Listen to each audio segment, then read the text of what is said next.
Alegria enorme estar aqui para essa atividade dentro da feira da seção Livros e Livres, que é essa editoria dentro da revista 451, em que a gente trata todos os meses aí de alguma obra com uma temática LGBTQIA+, tanto de ficção como de não ficção.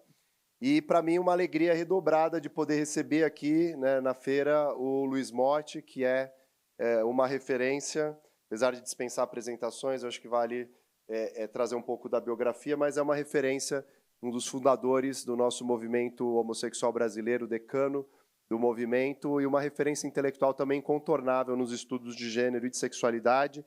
Ele se formou aqui em São Paulo, na USP, em Ciências Sociais, fez mestrado na França, doutorado na Unicamp, e já se aposentou há quantos anos, Motti? Aposentado da UFBA? Uns 15 anos, aposentado, porém segue muito ativo na produção, inclusive agora lançando este livro aqui, que é Chicamani Congo, primeira transexual do Brasil, pela editora Kozak, que é a obra que vai ser o mote da nossa conversa.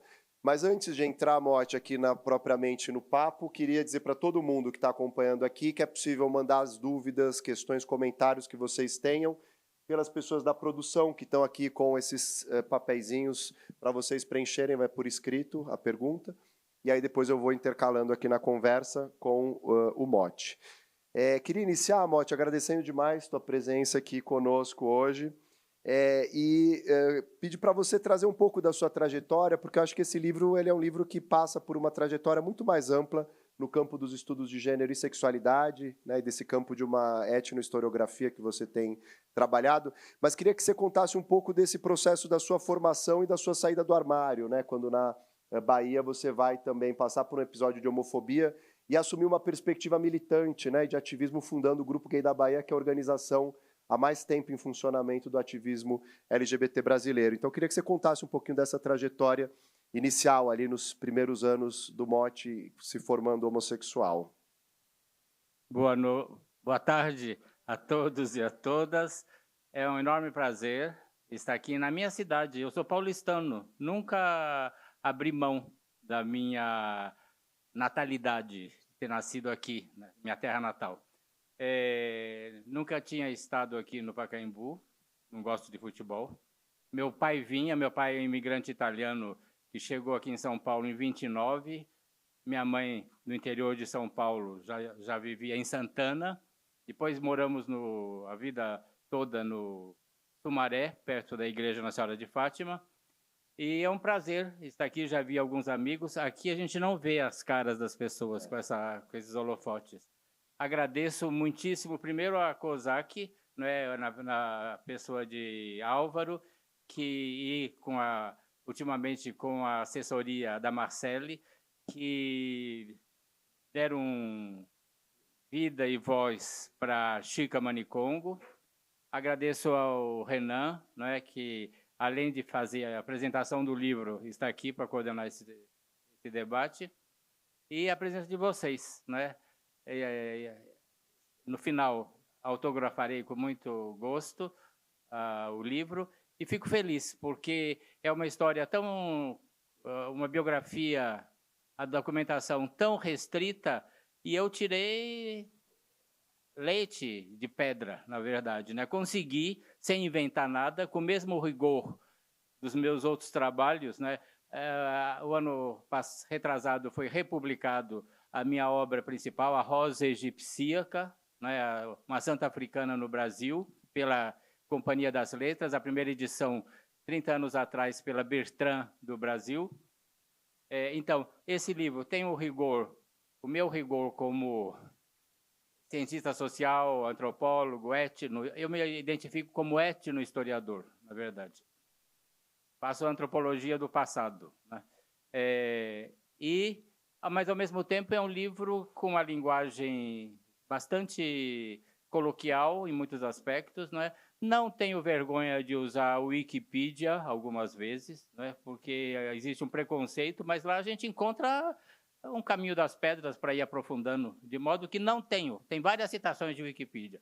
E introduzi algumas vezes o Pajubá, não é? Essa linguagem, criptolinguagem das bichas, como era chamada, não é só de travesti, porque os gays também participavam da invenção e da perpetuação desse dialeto com inspiração iorubá, nagô, mas também com muitas expressões italianas, porque algumas travestis europeias, como eram chamadas, que viveram em Paris ou então na Itália, introduziram nesse argot, né, nesse criptodialeto, essas expressões. De modo que é um livro, não é? E agora, sobre o meu percurso. Eu nasci aqui em São Paulo, uma família católica, estudei no Liceu Coração de Jesus, um colégio tradicional, fundado ainda com Dom Bosco, São João Bosco vivo, e com apoio da princesa Isabel, de elite. O Campos Elíseos era o Champs-Élysées, na verdade, né? Era um bairro maravilhoso, ainda sobraram algumas casas aristocráticas. Um colégio tradicional, fiz a primeira comunhão, discriminadíssimo pelos meus 2 irmãos gêmeos, que completaram 85 anos esse ano, um médico e um advogado, que me chamavam de mulherzinha mariquinha. É terrível. Eu nem sabia o que era ser gay, nem sabia o que era homossexualidade, e eu era tão chucro a respeito de homossexualidade que quando eu me assumi, já depois de casado, professor na Unicamp, mestrado na França, eu não sabia se a palavra homossexual e homossexualidade se escrevia com 1 ou com 2 S's. Eu tinha dúvida, porque era tão pouco usual no meu universo e na minha escrita, né? Sendo eu um homossexual, que a psicanálise ou a psiquiatria qualifica como homossexualidade ego-distônico. O meu ego não estava em sintonia. Eu não queria ser homossexual, porque eu fui tão discriminado na infância por ser efeminado, por ser um menino delicado, bonito, não é? E que eu tinha medo da homossexualidade e não vi nenhum gay na minha infância e juventude. Diz que em Santana tinha uma bicha, uma meio travesti, que minhas irmãs depois me falaram que todo mundo gozava, etc., mas eu não vi nem essa criatura, de modo que esse é o grande problema da infância e adolescência de antigamente. Hoje não, hoje está escancarado, não é? Desde Ney Matogrosso, com os Secos e Molhados, tudo isso, a televisão já mostra até casais gays de uma forma. Essa é uma das grandes vitórias do movimento, a gente ter conseguido modificar a mídia. O principal jornal de Salvador, e era o maior do Norte e Nordeste, à tarde, Centenário, em 1985 ainda publicou: mantenha Salvador limpa, mate uma bicha todo dia. Matar viado não é homicídio, é caçada.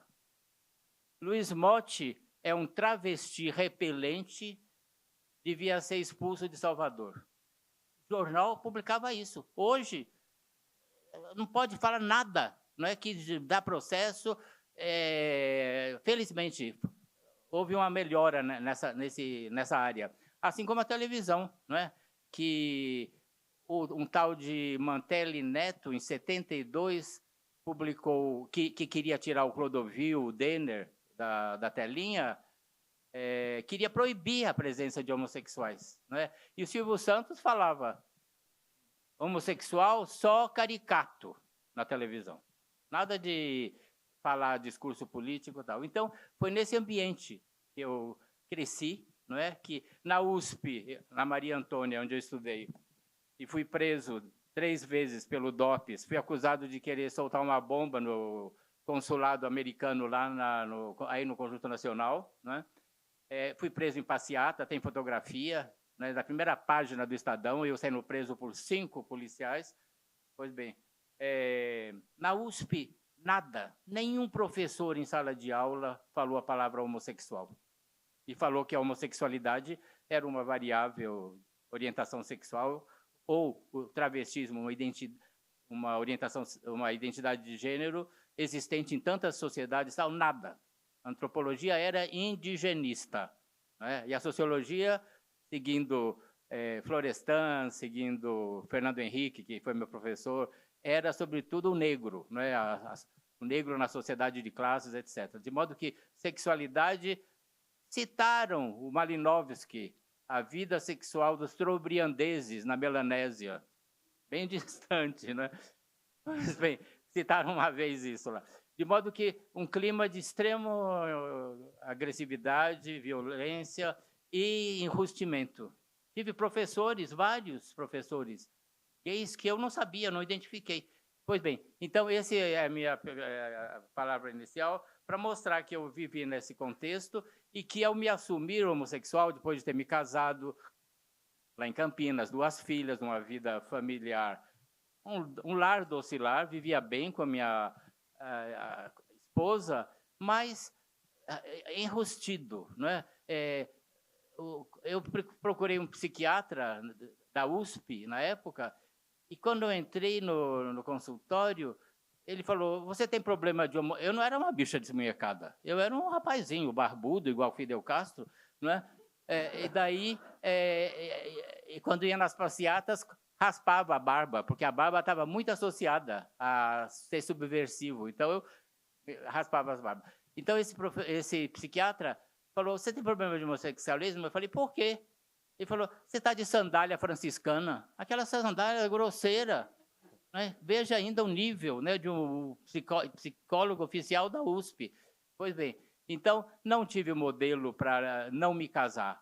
Tinha que me casar para ter um lar, para ter um filho, para ser um professor e tal, depois de 5 anos. E ele falou, se você quiser largar essa tendência homossexual, não olhe para os olhos de homem nenhum, porque o problema é esse.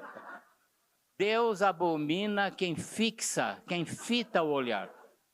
Tanto que cego tem dificuldade de ser gay, porque eles não podem olhar, não pode olhar a genitália, não é, do rapaz, não pode olhar nos olhos. Então, eu deixei de olhar, me casei, porque eu não queria ser gay, eu não queria ser homossexual, porque era um estigma, não é? Eu queria ter uma casa, filhos, etc. Tive 2 filhas que hoje, felizmente, me respeitam e gostam de mim.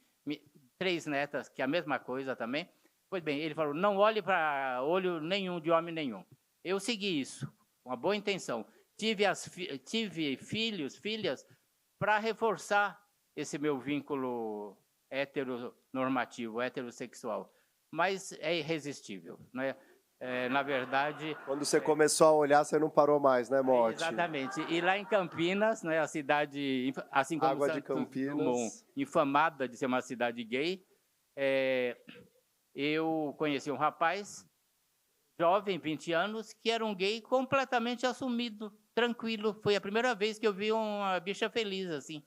Aí eu, então, esperei, dei um tempo e falei finalmente para minha então esposa que eu não estava feliz, que ela não tinha nada a ver, foi um problema, as famílias se uniram para impedir, e daí minha mãe estabeleceu, como minha mãe era uma escritora de literatura infanto-juvenil, talvez alguns dos mais velhos até leram os livros. Odete de Barros Motti, ela dá 10-0 em Renan, a mim, escritores, porque ela publicou 70 livros pelas melhores editoras brasilienses, Editora do Brasil, etc., Paulinas, várias aqui representadas, 3 milhões de livros publicados. Vendidos.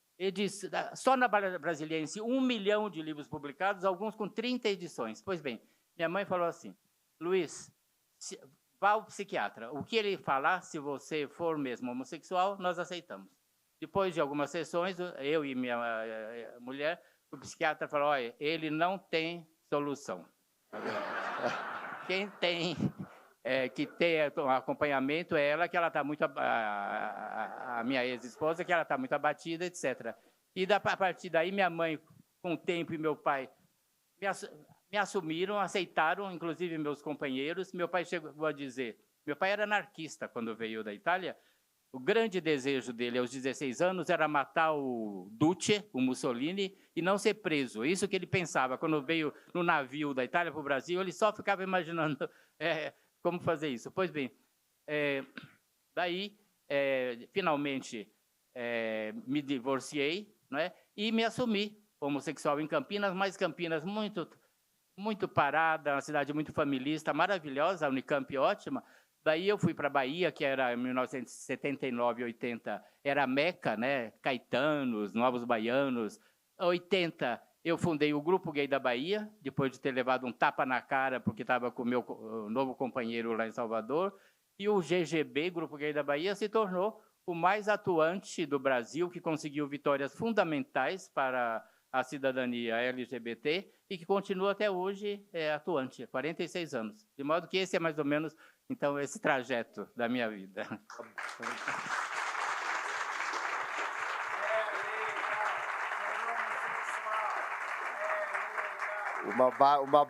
Um baita resumo, né, dessa trajetória que é longa. Motti, eu queria daí puxar um gancho com isso que você está trazendo. Como que foi estudar esse tema na universidade? Então, você é jogado para o ativismo, funda o Grupo Gay da Bahia, mas nos anos 80 você vai se dedicar a estudar academicamente. Eu estou vendo aqui o Júlio Simões, que foi meu professor na antropologia lá na USP, e que, de alguma maneira, né, trouxe essa discussão, descobri na universidade por ele, mas você trouxe essa identidade também ali de um professor universitário estudando sexualidade, que não era um tema exatamente apreciado na época. Como foi trazer isso como um campo de pesquisas, que vai abrir uma janela para a gente conversar isso propriamente sobre as pesquisas que levam ao livro? Não, pode contar, eu quero te ouvir, todo mundo veio para te ouvir, eu só que pega o microfone, por favor.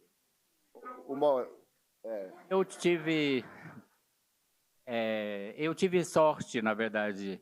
Eu nasci numa família de classe média, estudei no Liceu Coração de Jesus, em bons colégios, meu pai sempre teve carro, e uma casa de gente erudita. Meu avô, do lado materno, que recebeu carta, inclusive, de Monteiro Lobato, porque ele era um grande humanista, além de falar 5 línguas, morava em Santana, dono do cartório de Santana, ele era contra a igreja, os padres, serem os tabeliães. Não havia registro civil de nascimento, casamento e óbito. Era o padre que fazia na igreja. E meu avô lutou, publicou artigos, por isso Monteiro Lobato o aplaudiu. Pois bem, então, minha casa tinha livros, né? Além de Monteiro Lobato, tinha Euclides da Cunha, Os Sertões, tinha Machado de Assis, etc. A Érica Hilton também disse que ela fala tão bem porque leu Machado de Assis, né? Pois bem, Dostoiévski.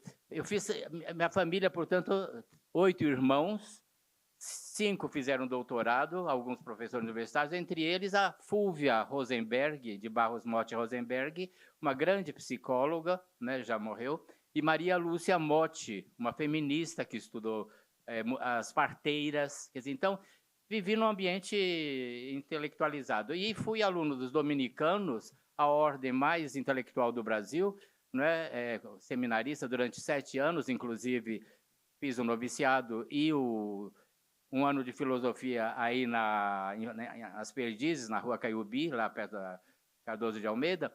Pois bem, de modo que ao entrar na faculdade, eu me interessei por antropologia econômica. Meu doutorado é sobre as feiras de Sergipe. Eu sou modéstia à parte, um grande especialista nos mercados populares, antropologia econômica. Depois eu mudei para demografia histórica, que é um assunto, estudar a população através das estatísticas disponíveis. O primeiro censo é só de 1872, mas esses registros de batizado, casamento e óbito são fontes fundamentais para saber quantos nasciam, a cor, a ocupação dessas pessoas e tudo.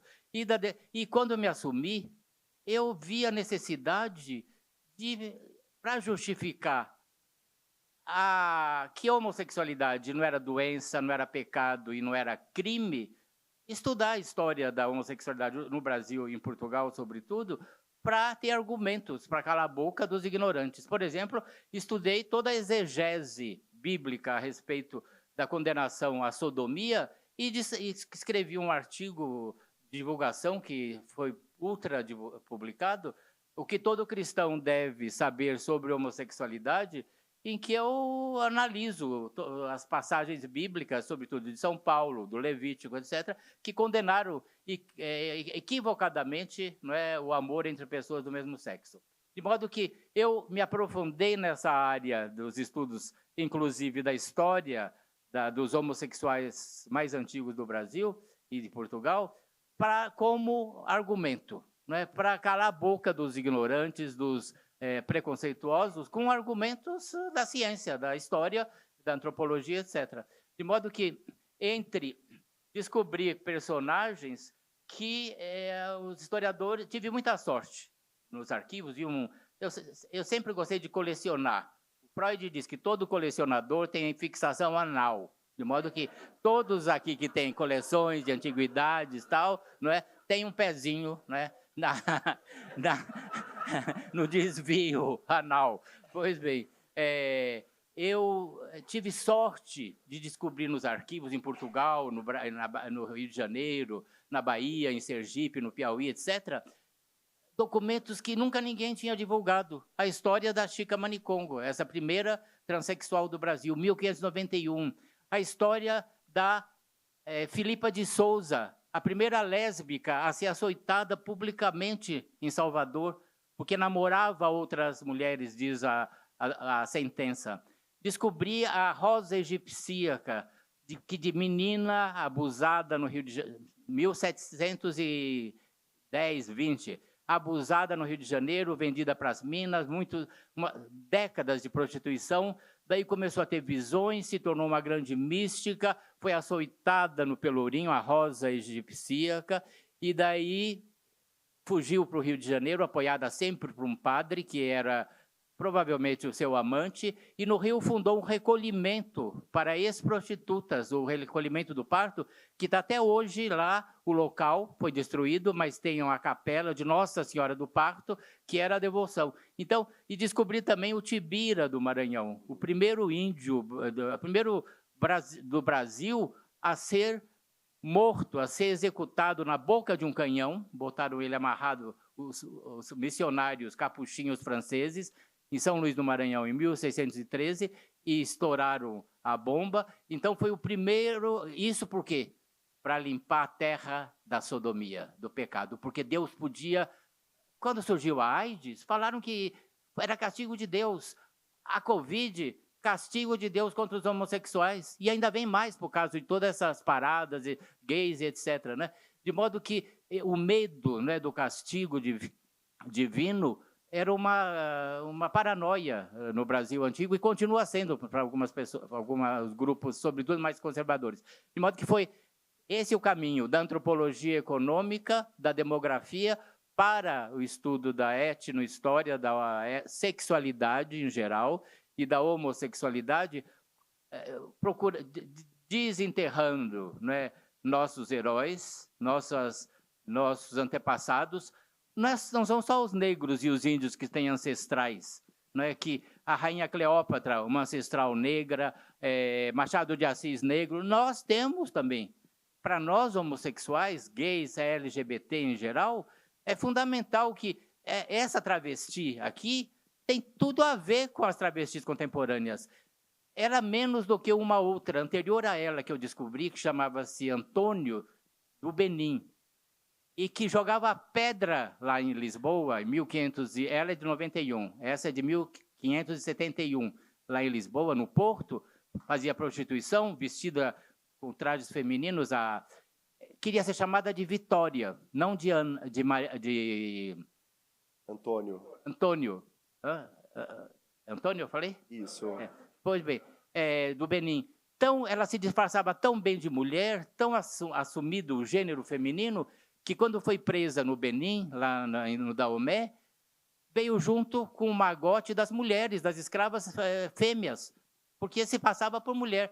E lá ela só queria ser chamada de Vitória. Ela era muito mais afirmativa que a Chica Manicongo, porque a Chica, ela apenas foi acusada de vestir uma roupa das sacerdotisas quimbanda, que era dividida no meio, assim na frente, provavelmente para facilitar para atos eróticos, né, homoeróticos, e só isso que ela negou no final da vida que ela usasse roupa feminina. Ela não usava roupa feminina, roupa de mulher, ela usava roupa de cerimonial, de uma sacerdotisa do Congo e Angola. Então, foi descobrindo esses personagens que serviram de âncora e de ícones para a população LGBT.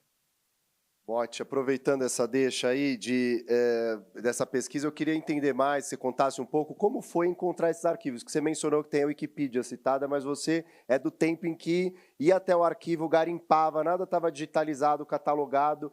Como que foi, anos 80, você começa a ir lá para Portugal, em Lisboa, na Torre do Tombo, no arquivo da Torre do Tombo, que tem o acervo, né, da Inquisição do Santo Ofício, lá do Tribunal do Santo Ofício da Inquisição.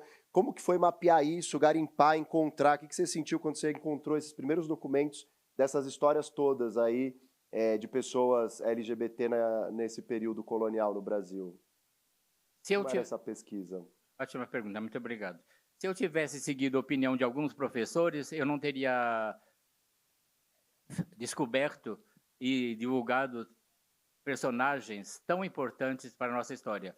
Quando o primeiro trabalho que eu fiz na Faculdade Maria Antônia da USP, sobre o contato comercial dos índios com os portugueses, a professora falou, isso está parecendo um cordel, está parecendo um almanaque, foi o que ela falou, me desestimulou. O primeiro trabalho que eu escrevi no curso de política, eu tive nota 1, de 0 a 10. Felizmente eu recuperei depois, né? Tive várias bolsas da FAPESP, etc. E quando eu fui a Portugal pesquisar no arquivo, ainda pesquisando as feiras medievais, a principal historiadora, uma tal de, agora me esqueci o nome, Virginia Hall, grande historiadora econômica, inclusive escreveu sobre o Nordeste, o açúcar no Nordeste, ela perguntou, o senhor fez paleografia? Eu falei, não, eu sou antropólogo e não tenho... Ah, então não pode fazer pesquisa histórica. E daí eu escrevi um artigo sobre uma feira medieval portuguesa, a Feira da Ladra, ainda tem até hoje, Feira de Antiguidades, no século XVI e na atualidade, ela falou, não se compara um violino com um canhão. Olha aqui, quer dizer, me desestimularam, e depois descobriram, ela era salazarista, ultrafascista, essa professora, e descobriram que ela era uma sapatona enrustida, na verdade, né?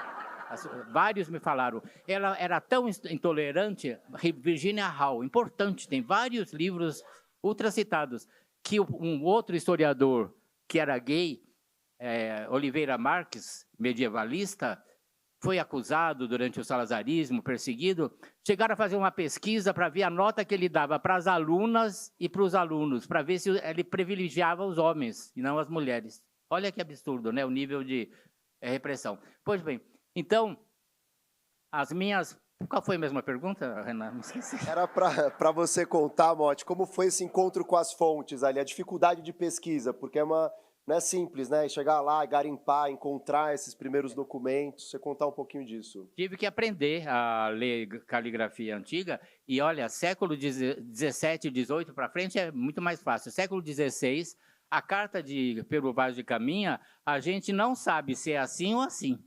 É tão complicada a caligrafia e o que é mais estranho é que, na mesma época, há uma caligrafia que parece máquina IBM, perfeitamente legível para nós contemporâneos. De modo que convivia uma escritura que misturava os números, o algarismo romano com o arábico até. Né? Pois bem, então eu tive, para conseguir uma bolsa do CNPq para fazer pesquisa lá em Portugal, eu sabia que havia documentação, os processos de sodomia, eu tive que diluir o tema homossexualidade para falar que eu vou estudar os crimes sexuais perseguidos pela Inquisição, a bigamia, os padres solicitantes no confessionário, as proposições heréticas de cunho sexual, de modo que... E a sodomia. Não é? Então, diluindo, porque ainda havia preconceito. Agora, uma das grandes vitórias que eu considero uma das pedras preciosas ou das pérolas de melhor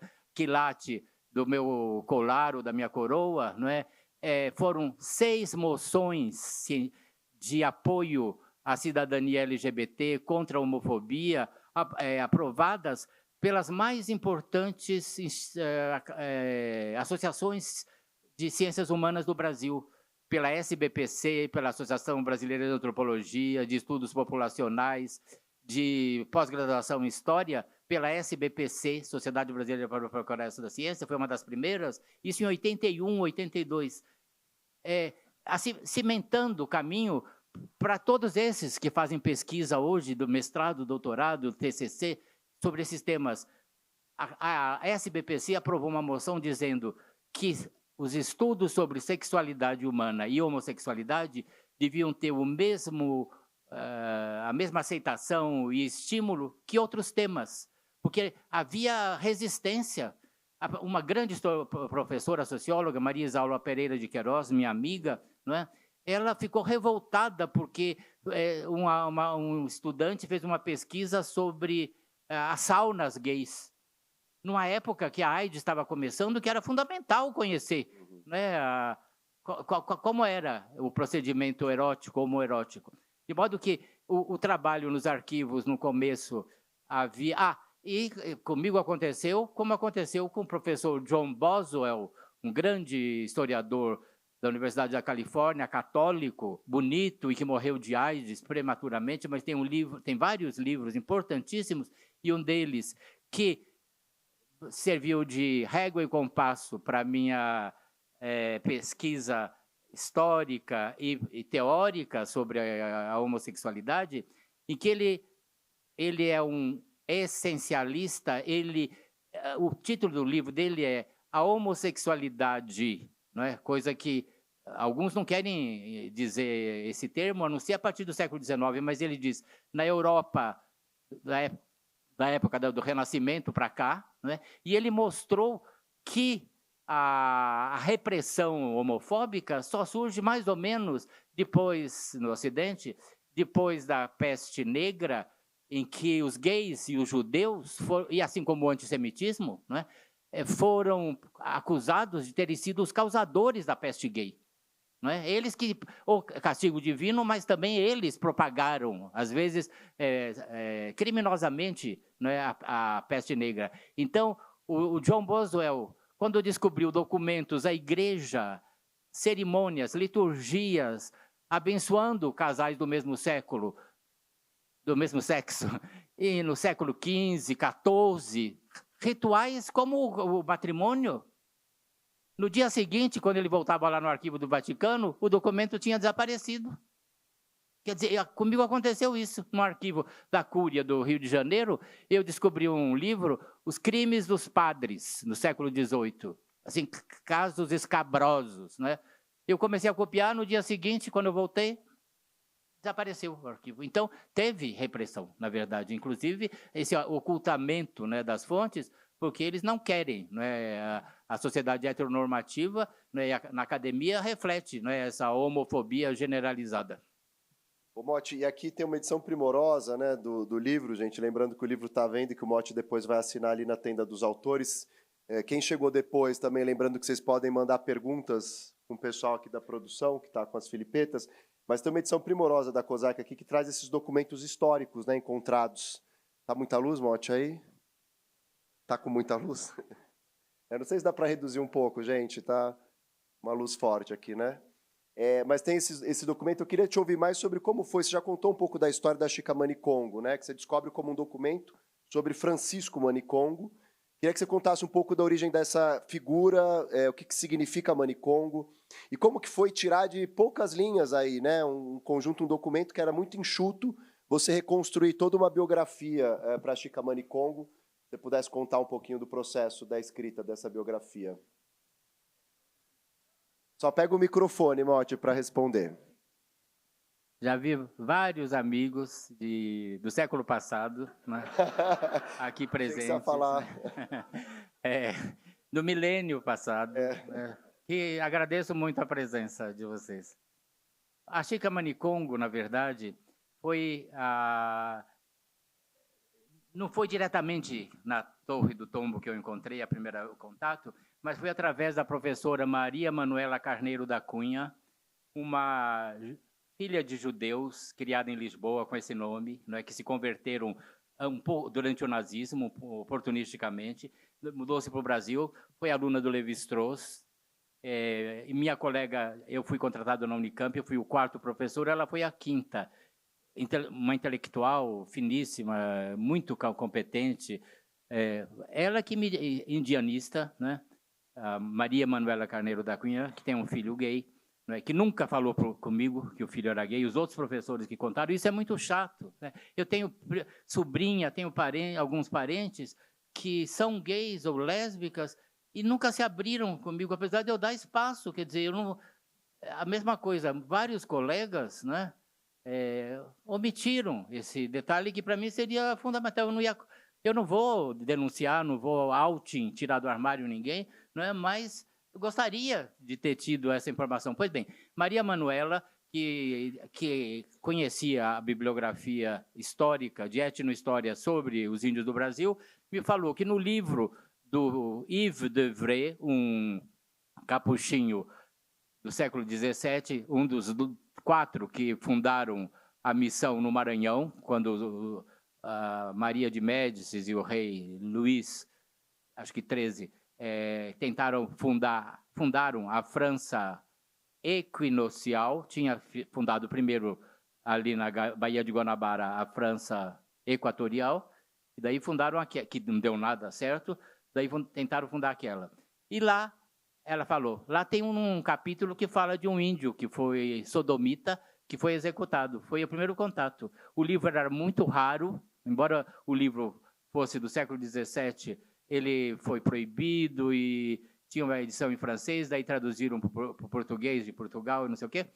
E daí eu consegui, daí fui lá em Portugal, né, procurar os arquivos da Inquisição e encontrei Não, eu estou confundindo as duas, desculpa. Esse foi o caso do índio Tibira, foi a professora Maria Manuela. Agora, a Chica Manicongo, eu descobri através das visitações do Santo Ofício. Então, também, meu primeiro contato foi impresso, já havia uma primeira versão das visitações, que foi em 1591, na Bahia, no Pernambuco e na Paraíba, e lá tem essa descrição. São 4 páginas, das quais 29 linhas apenas contam um portuguesinho que vivia lá com os jesuítas e que diz que morou muitos anos no Congo e Angola, colônias portuguesas, falava a língua nativa, o Kikongo, e que os negros contaram para ele, e ele depois viu na rua que o Francisco de Congo, ou Francisco Manicongo, era sodomita. E a prova disso é que ele usava uma roupa, um vestido. Vestido era um termo sinônimo de traje. Vestido de homem e vestido de mulher. Se falava a mesma palavra. Pois bem, usava uma roupa, um vestido com uma fenda, com uma abertura na frente, e que ele tinha visto lá no Congo, que isso era típico dos Kimbanda, que ele falou, quem escreveu, o escrivão, não é? Ele colocou Imbanda. Acontece que, já em 1500 e tanto, lá tem um jesuíta que descreve os Kimbanda, e depois, no século XVII, tem 2 descrições maravilhosas, detalhadíssimas. Quem eram esses Kimbanda? Não é? Hoje, Kimbanda, se for olhar no Google, é sinônimo de magia negra, o contrário de Umbanda, que é magia branca. Que a Kimbanda trata com os encantados de esquerda, Exu, Maria Padilha, etc.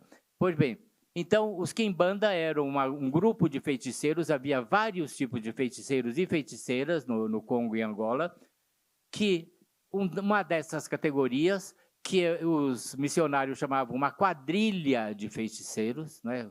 Quadrilha não é necessariamente um bando de assaltantes, a quadrilha de São João não tem essa conotação. É um conjunto de pessoas, é uma quadrilha. Mas eles falam, era uma quadrilha de feiticeiros que se vestem como mulher, que raspam os pelos, né? E que são respeitadíssimos, e que quando um morre, eles tiram os pedaços dos dedos do corpo para relíquia, não é? Pois bem, há 2 descrições, de um capuchinho italiano e de um português. De modo que nós temos 3 descrições para o século XVII, e o que é mais fantástico, há uma gravura de um quimbanda. Então, é a gravura, você procure aí, é a gravura mais antiga, aqui, já achei, é a gravura mais antiga, está na página, para quem comprar o livro, depois, na página 70, não é? É a gravura mais antiga de um sodomita, de um homossexual, vestido com um traje branco, com um bastão na mão, como um báculo, não é? E com uma caixinha do lado. Ali era a caixa das relíquias de outros quimbanda que eles haviam guardado e vendiam e distribuíam para as pessoas. De modo que a Chica, então, não se sabe. Ele é chamado Francisco Manicongo e Francisco de Congo. Manicongo era um nome senhor do Congo, rei do Congo. Não achei nenhum documento no Brasil para outro africano, outro escravizado com esse nome. Xiricongo, Congo e outras com esse sufixo aparece, mas Manicongo nenhum. Então, provavelmente, o Francisco Manicongo devia ser um membro da família real distante, um primo, um sobrinho do rei, etc. Não se sabe com que idade chegou no Brasil, se ele já veio escravizado, se ele veio marcado com ferro, circuncidado, qual era o nome, tudo isso eu resgatei, a história, como era o costume, os nomes dos meninos, das meninas lá, etc. No Brasil, pode ser que ele tenha inventado que ele era um quimbanda, como uma forma de se valorizar e de ter seguidores, etc. De modo que, hipóteses, não é? Agora, a vida dele, não é, do Francisco, quando eu divulguei pela primeira vez, há 30 anos passados, na época, se dizia os travestis. Os travestis se consideravam homossexuais. A Rogéria se dizia que era um gay. Dizia até o nome, Astolfo. Pois bem, eu usei o mesmo termo da época, o mesmo gênero. Falei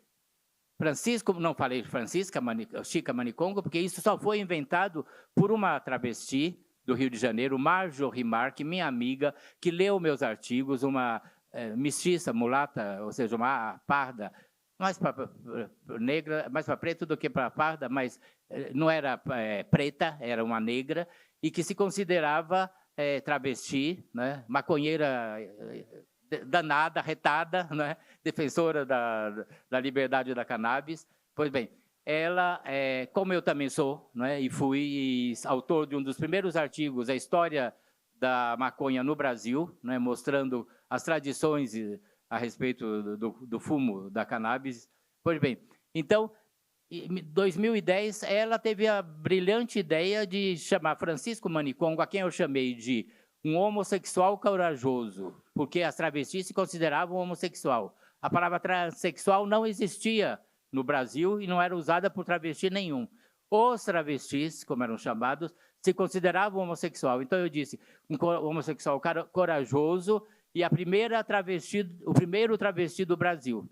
Daí, a partir dos anos 2010, o movimento trans, que está cada vez mais empoderado, não é? Haja vista, não é, a brilhante deputada Érica Hilton e as daqui de São Paulo e Sergipe, tem mais de 20, se eu não me engano, quantos são, Tony?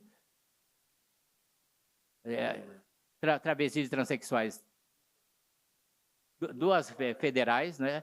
E outras estaduais e prefeitos. 18 estaduais. 18. Pois bem, então, cada vez mais empoderadas, não é? Então, elas se apropriaram. A escola de samba, qual foi? Tuiuti, Unidos do Tuiuti. Tuiuti, não é? Não me convidou, enquanto que para nada, não é? Errado, porque eu se podia fornecer subsídios, como eu fui o assessor para a Rosa Egipsíaca, que recebeu o 2º lugar. Quem ganhou o 1º lugar? A Leopoldinense? Um lampião. Um absurdo.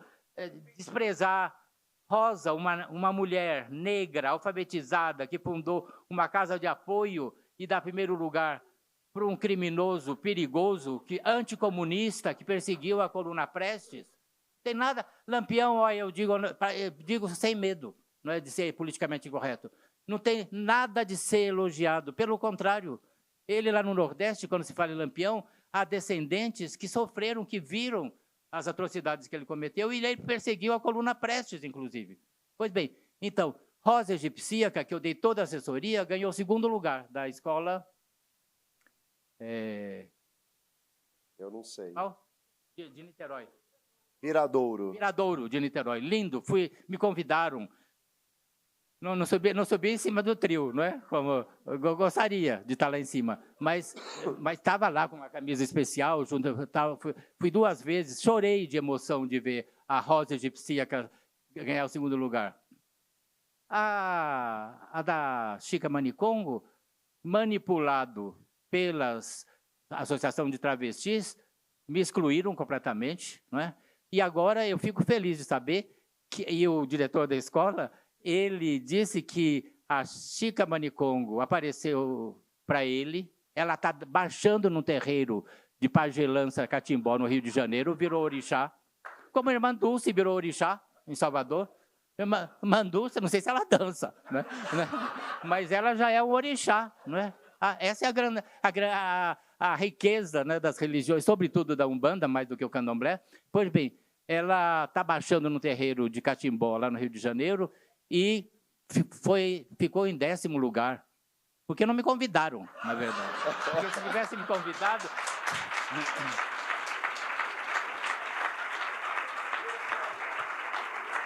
Ô, Mote, mas mesmo sem ser convidado, como foi ver uma descoberta sua virando uma enredo de escola de samba na Sapucaí?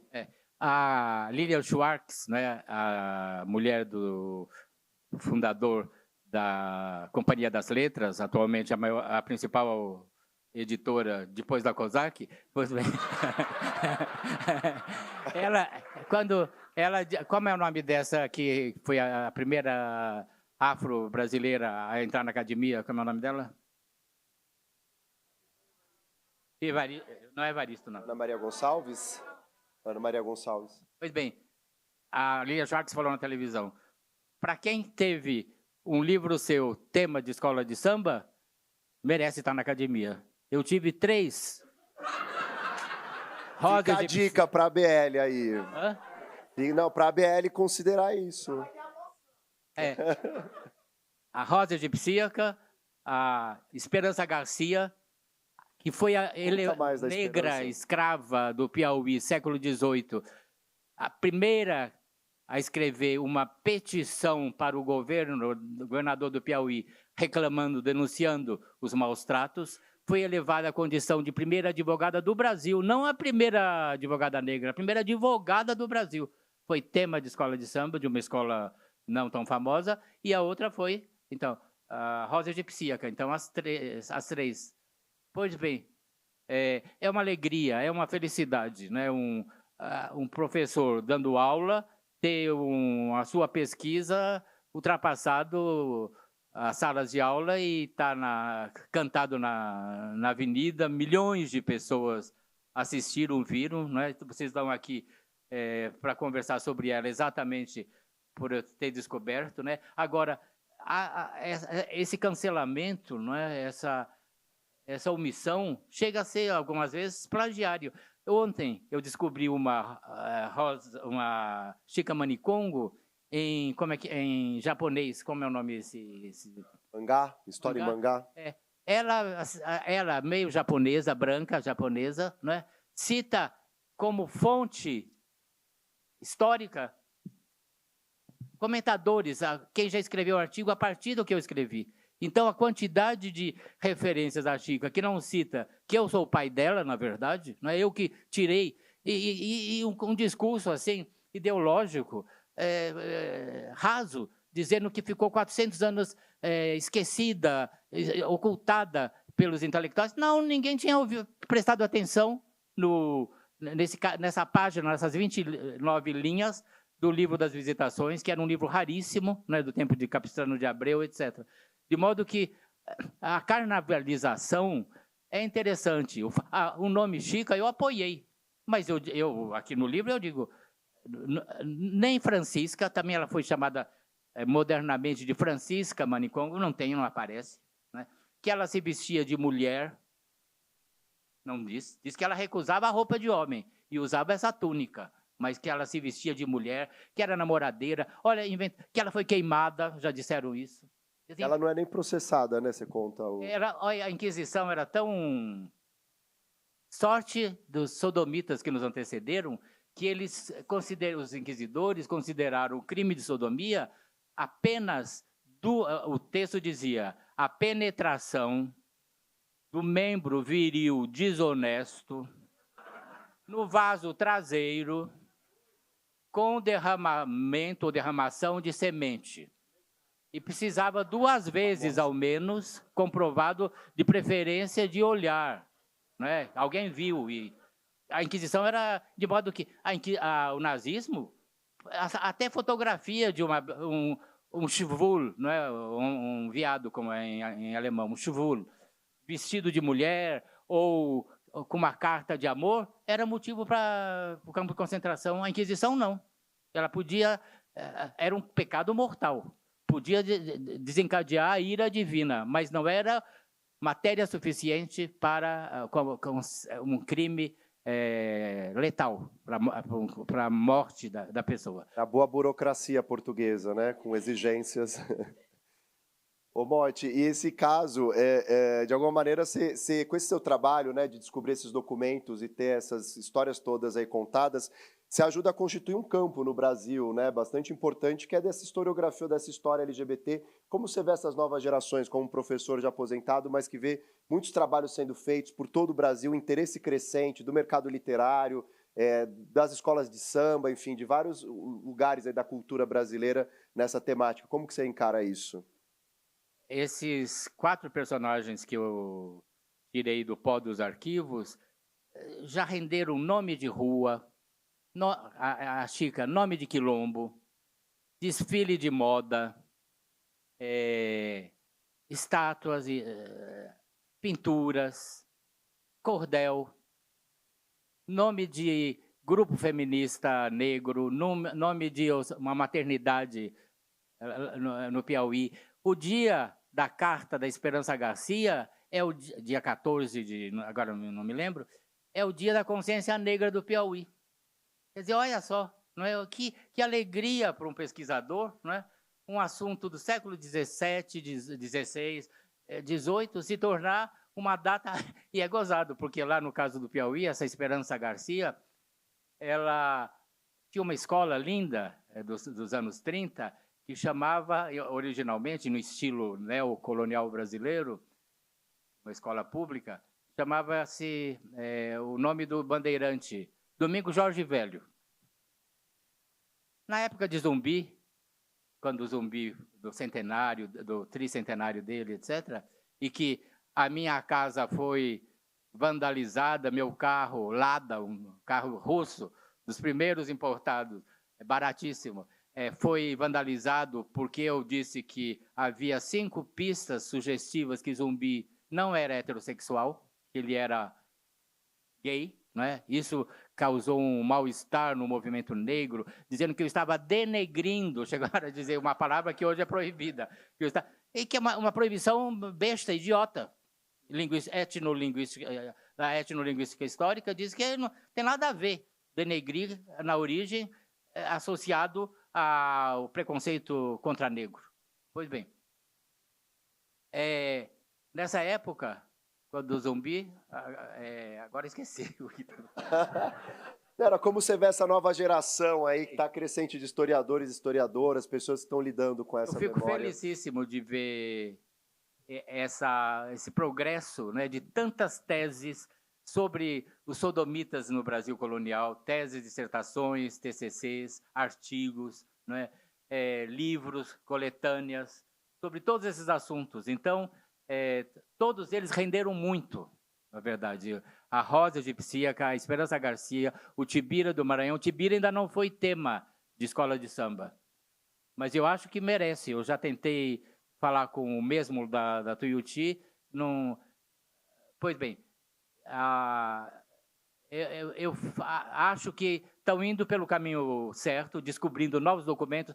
muitas vezes reescrevendo o que eu já escrevia. Eu, às vezes, escrevi um artigo, estou escrevendo de 30 a 40 páginas, estou escrevendo 200 páginas de dissertação. Acho ótimo aprofundar, e eu sempre falei nos meus artigos que é o caminho das pedras. Numa época que, para pesquisar a Torre do Tombo, que são 60 mil processos, minuciosíssimos, às vezes processos com 200, 300, 500 fólios, não é?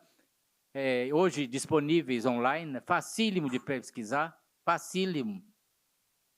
Eu sempre digo que ainda existe muito material. Rui Barbosa não queimou toda a documentação sobre os negros, embora eu considere que, com alguns casos, às vezes até com o Renan, não temos uma concordância. Eu sempre defendi que existe uma genealogia, quase que uma genética que nos liga aos gays, as travestis, aos nossos antepassados, aos nossos ancestrais.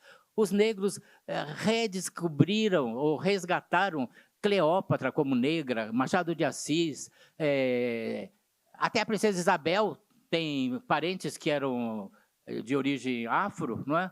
Apesar de ser completamente desprezada atualmente, a Redentora, não é?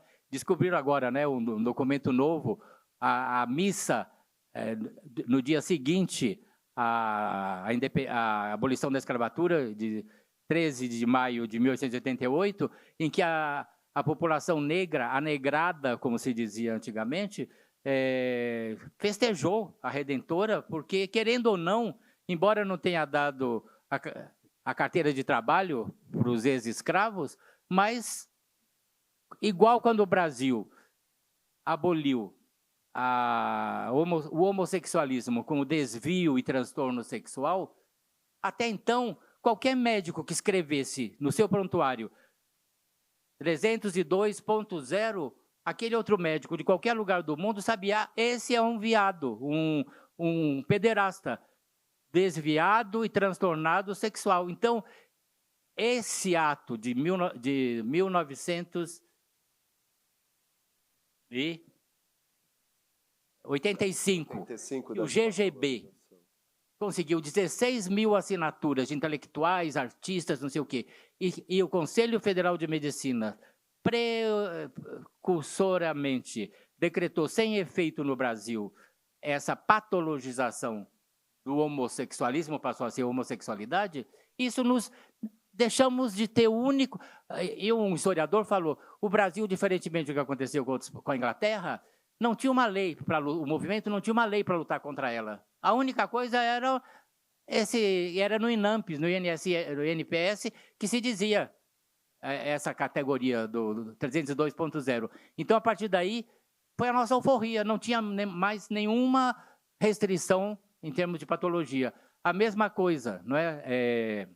Em relação à homossexualidade. Como no Brasil, desde 1830, Dom Pedro I excluiu do Código Penal. Eu gosto do Dom Pedro I. Eu considero, além de bonitão, não é? E garanhão, não é? Ele aboliu a sodomia, como aconteceu com Napoleão no Código de, se eu não me engano, 1804. De modo que essas conquistas, não é, históricas são fundamentais. E hoje em dia, dizer que somente quando os médicos patologizaram o homossexualismo é que se surgiu uma consciência, uma identidade homossexual, um equívoco que o Foucault repetiu e hoje em dia esses novos pesquisadores, aí eu concluo, muitos deles falam que não usa o termo homossexual para se referir aos sodomitas, não usa travesti ou transexual para se referir a Chica Manicongo, baseados num construcionismo do Foucault que não conhecia essa bibliografia. Ele pode ser bom em Grécia Antiga, em Roma Antiga, na Renascença, mas essa parte da Europa moderna, que já tinha bibliografia, ele não conhecia. Então, muitos desses jovens, alguns desses jovens, seguem essa linha, que eu discordo, né? Achando que, me citam, mas dizendo, Luiz Motti é anacrônico, é um anacronismo chamar Chica Manicongo. No começo eu chamei ela de travesti, porque não existia a categoria transexual. Mas aprofundando a pesquisa, eu mudei, tanto que o título é A Primeira Transsexual do Brasil, porque as quimbanda, né, e ela era uma delas, algumas eram desde criança educadas no gênero feminino. Aqui no Brasil, e algumas tribos norte-americanas, os berdaches, as berdaches, que eram transexuais, já na barriga falavam, e as mães interpretavam aquela fala, aquele ruído que elas ouviam, como já sendo um prenúncio que elas deviam ser educadas como meninas, como no sexo feminino, e eram valorizadas enquanto tal. Pelos homens gostavam, porque tinham uma mulher forte como um homem, com corpo forte, e com o papel de gênero feminino. De modo que, felizmente, o tema rendeu e continua rendendo, e eu aconselho as pessoas que ainda tem muita coisa a ser pesquisada. Algumas a serem corrigidas, né? E eu, eventualmente, a própria Rosa Egipcia, são o meu livro de 700 páginas, ainda tem assunto, porque ela escreveu cartas, e essas cartas ainda não foram, mais de 30 ou 50 cartas, não foram devidamente estudadas. Legal, Motti, queria pegar esse gancho, a gente está aproximando o tempo final aqui, já emendar com uma pergunta que chegou do público, que é como você vê o momento que nós estamos vivendo, porque você está completando quase 5 décadas de um ativismo constante, acompanhando enfim, a evolução, né, os debates todos em torno dos direitos da comunidade LGBT, e a gente vive um momento que é muito delicado, a gente ganhou muita visibilidade, muito espaço, muita projeção e cidadania, inclusive com direitos reconhecidos aqui no Brasil e em outros lugares, mas a gente vive uma ofensiva que também é bastante forte no mundo todo contra a comunidade LGBT, especialmente contra a população trans em vários lugares, como no Brasil. Como você vê esse momento? E aí já te emendo com a pergunta que o Tony trouxe aqui, o Tony Reis, né? O que você recomenda para a gente enfrentar a LGBTfobia atualmente? O que resta fazer? E qual o papel da memória nisso? Como você vê a memória desse passado todo nesse embate? O Lula foi, sem dúvida, o presidente da República que mais falou e agiu em favor da população LGBT.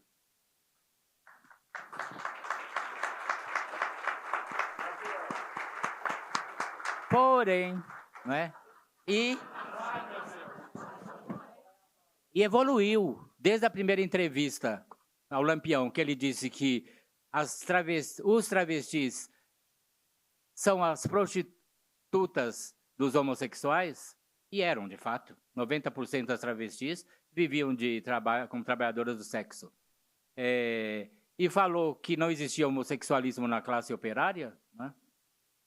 O próprio Ben-Hur, né?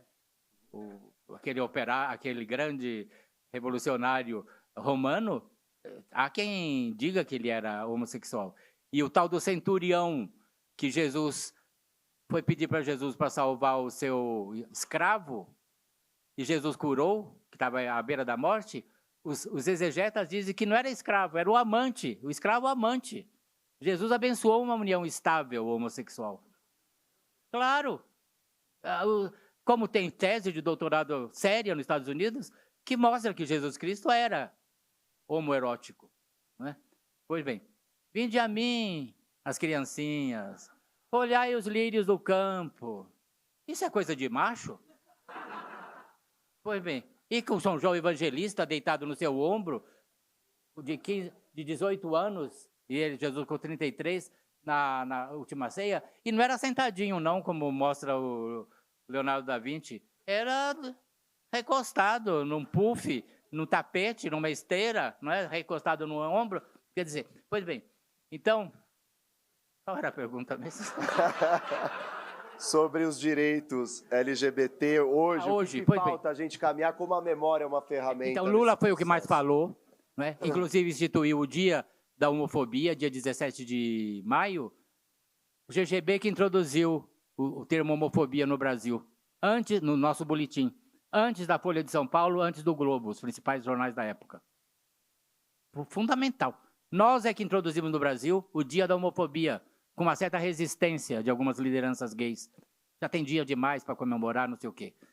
Pois bem, de modo que o Lula foi importante, segurou a bandeira, porém, o primeiro a falar e a escrever a palavra homossexual foi Fernando Henrique Cardoso, a favor do casamento entre pessoas do mesmo sexo. A pior de todas, antes do Bolsonaro, foi Dilma. Falou errado, continuou falando homossexualismo, e ela com Haddad engavetaram um trabalho que Tony Reis e na época a BGLT e o Conselho Federal de Psicologia produziram um material enorme, filmetes, vídeos, cartilha, contra a homofobia, o tal do kit gay, kit contra a homofobia, fundamental, ia capacitar milhares de estudantes, tal, proibiu para salvar o palote dos evangélicos que iam votar contra não sei o quê. Dilma foi péssima, foi péssima. Bolsonaro ameaçou muito. Disse que ia fuzilar, prender, que se o filho dele aparecesse com barbudo em casa, preferia ver ele morto. Falou mal de mim. Essas estatísticas que o grupo gay Luiz Motti faz de mortes violentas de LGBT, como é que pode acreditar se é feito por um gay? Falou assim. Pois bem, ele e os filhos foram os que mais falaram mal. Mas durante o governo dele, o número de mortes violentas diminuiu. Em parte por causa da Covid, em parte pelo medo que as travestis e os clientes das travestis não queriam sair para a rua. Então, diminuiu. E o grande espaço de mortes é devido nas relações homoeróticas ou com travestis, de modo que vivemos tempos bicudos, que houve vitórias importantes, a equiparação da homofobia ao racismo, casamento igualitário, operações e tratamento hormonal para trans, mas continuamos com a mesma epidemia do ódio. O Brasil é o país que mais mata LGBTs no mundo, 300 em média por ano. Já houve durante o período Dilma, como era o outro vice? Temer, 400. Né? Quer dizer, então, é uma tragédia, em média um por dia, sendo que o governo, e isso é uma crítica, resiste em fazer essas estatísticas. É o GGB que continua lá com um trabalho de formiguinha beneditino, agora melhorado pelas pesquisas Google, etc., mas é um trabalho que é obrigação do governo dizer quantos somos. O IBGE, o GGB há décadas luta por isso, agora novamente a Aliança LGBT retomou essa luta. Né? A própria doutora Berenice, grande aliada do movimento, que inventou esse termo homoafetivo, que grande parte do movimento não gosta, porque dessexualizou o homoerotismo. Tem pais que falam, meu filho é homoafetivo, mas jamais falaria homossexual, porque homossexual é feio, né? É sexo. E homoafetivo parece que eles são só... Né? Pois bem, então, para concluir, é fundamental que a gente pressione o governo para estabelecer um grande seminário nacional, reunindo intelectuais, sociólogos, criminologistas, a academia, não é? Os juristas, os delegados, os juízes, não é? O movimento organizado, para discutir a partir... O GGB tem 8 registros de 8.000 assassinatos e suicídios. Suicídio é pouquíssimo documentado, mas é uma tragédia na comunidade LGBT, sobretudo adolescentes. Então, a partir desses dados, estabelecer política pública para descobrir por que se mata, onde se mata, como é o assassino, como fazer com que esses potenciais assassinos abandonem, não é, essa tendência. Motti, infelizmente estamos chegando ao final aqui. Quero agradecer demais tua presença, muito bom te ouvir, aprendo sempre com você. Quero agradecer a presença de todo mundo que lotou esse auditório com tanta programação pela feira, né? As pessoas vieram aqui te prestigiar. Quero agradecer a feira, não só a Feira do Livro, mas a Associação 451 que realiza a feira, mas pela sessão Livros e Livres, que é uma sessão mensal de literatura LGBTQIA+, na revista. Recomendo que vocês olhem o site, dá para ver os textos todos. Todos os meses tem ali textos sobre obras LGBTQIA+, e vai ter uma entrevista com o Motti para uma das próximas edições aí, em breve sobre esse livro. E quero dizer, Motti, que apesar de divergências analíticas, políticas, minha admiração por você é enorme. Acho que seu trabalho é fundamental e é incontornável para a gente que é ativista, para a gente que é pesquisador, que é professor nessa temática. Então, quero agradecer demais por toda a trajetória, pelo trabalho, pela contribuição que você tem dado para a nossa comunidade. E pedir, então, uma salva de palmas para Luiz Motti.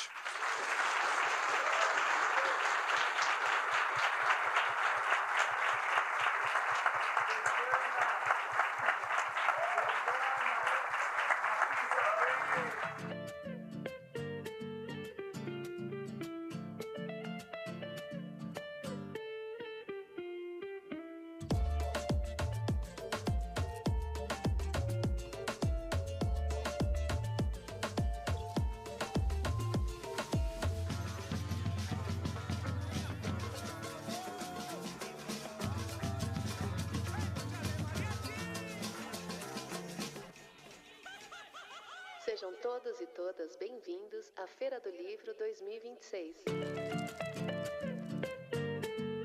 A Feira do Livro é uma realização da Associação 451, da Maré Produções Culturais e do Ministério da Cultura por meio da Lei Rouanet.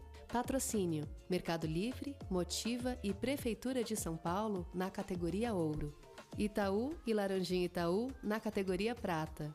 Apoio: Pinheiro Neto Advogados, Instituto Ibirapitanga, Enjoei e Companhia das Letras. Parceria institucional: Livraria da Travessa, Mercado Livre Arena Pacaembu, SP Livro e Museu do Futebol, junto à Secretaria da Cultura, Economia e Indústria Criativas do Estado de São Paulo.